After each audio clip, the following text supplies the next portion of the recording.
All right, everybody, let's take a look at gold. Where do I think it's headed? So there are a couple ways you can trade gold. You can trade the E micro like you see up here, which is MGC. If you're on the TOS platform, it'd be / MGC. Okay, MGC as you see up there. You can also trade just a regular, I believe it's GC. Okay, GC. Gonna be a little more expensive. Okay, if you want to know what it costs to trade it on TOS platform, TD Ameritrade, $825 per contract. So not too bad. One of the cheaper contracts to trade, okay? Believe it or not. Let's take a look at this. We're looking at the daily chart. These are December 21st contracts, daily chart, okay? So, as always, guys, lately we've been looking at the 50-day moving average. You can see that that's right here, the blue line, okay? And gold is just tracking pretty much right along this line lately for at least the last, I don't know, almost 2 weeks worth of trading days. Okay. If you look back here in June, you can see it was pretty hot, right? Amplitude, again, for those who don't know, that's simply the distance between the bottom of the candlestick and the 50-day moving average. So in this case, back here in late May, you can see the amplitude or the distance away from the 50-day moving average was really high, right? Really far, a lot of distance here. And the amplitude percent indicator, which is my own creation, was on fire. And what happened shortly after that? Well, prices came down dramatically. Okay. Also, for those that are not familiar with cycle analysis, that happened to be near a cycle low, so the timing was actually pretty good. Okay. Also, for divergence indicators or divergence warnings were coming up at that time. That's what those white and yellow dots are up there. So everything was kind of coming together. Okay. You can see that the SMI was also elevated, and it too also had quite a bit of divergence warnings going off, particularly when you get red and yellow like this. That's a big heads up that something's coming, right? And of course the MACD was also pretty elevated during that time. Okay, so I'm mentioning that because now let's look at today, where we're at today over here. Okay, well, prices are kind of stalled here, right? The MACD is almost flatlined right here along the zero line. All right, look at the MACD just kind of floating around. Let's see if I expand that a little bit.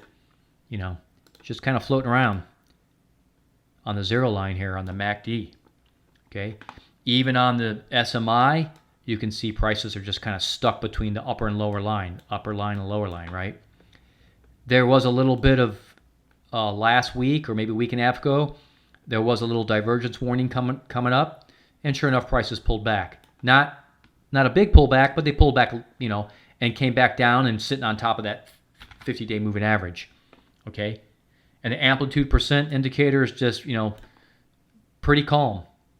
So just look at the daily. Would I trade gold? No, I wouldn't touch with a 10-foot pole because it's going nowhere. It's going to have to reveal to us and give us some indication of where it's headed, right? I wouldn't trade it short and I wouldn't trade it long. I would just go find other products to trade and come back to gold when it presents a better opportunity, which is not right now, okay? So let's finish up this video with the hourly and see what's going on in the hourly, because you could trade the hourly if you wanted to, okay? But I just feel like there's other products that are better right now than gold. Okay, but if you really felt like you wanted to trade the hourly, okay, here's the 50-hour moving average now, okay? Then we're in a different chart on the hourly, okay? So you can see gold is a little bit elevated. Okay, now on the hourly, down at the very bottom here for the amplitude percent indicator, I don't have the color coding in there. Still working on that, so, all right? But historically speaking, I would say, let's see, over here was 1.6. Okay, and recently we had like a 0.2. So today, or this hour I should say, well, a few hours ago, the time I'm doing this video is on November 4th, okay, and looks like about 9 o'clock, yeah, it was at 0.8, which is kind of high on the amplitude meter, even though it's not color coordinated. This would probably be yellow if it was. Okay, on the hourly, it might even be red. So we can see that it's got the gold on the hourly has gotten pretty far away from the 50-hour moving average, okay? And now we begin to see, we got a few little indicators here on the Big Daddy forecast of a price divergence. That's that little yellow and white dot are right there, okay? And the white dot showed up here as well on the SMI. So a little something going on there about a possible price divergence, which would normally suggest that you could get a temporary pullback, okay? So if we do get that pullback, I would expect it to come back and meet the 50, which right now is on the hourly now, not the daily. So be careful on the hourly short term, guys, right? Over the next few hours, day at the most, okay? 2 at the most, we might come back to around the 1780 area, okay?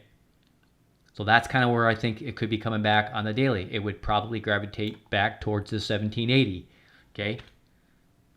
So since the daily chart looks pretty mundane, it's tracking sideways along that 50, the daily got this going on, right? Just sitting on the 50. Then if you wanted to trade the hourly, okay, expect it to come back to the 1780 would be my best guess, okay? All right, guys and gals, that's my take on where I think gold is going short term. Looks pretty dead on the daily. Might be a little bit tradable for a pullback on the hourly. I think money is better used somewhere else than gold right now, but there it is. That's where I think gold is headed for now. Please subscribe to my YouTube channel, guys. I'll be putting out the videos every day. Don't forget to give me a thumbs up. I really appreciate it. And click that little bell to be notified of all the videos I put them out. We'll talk to you all real soon again next time.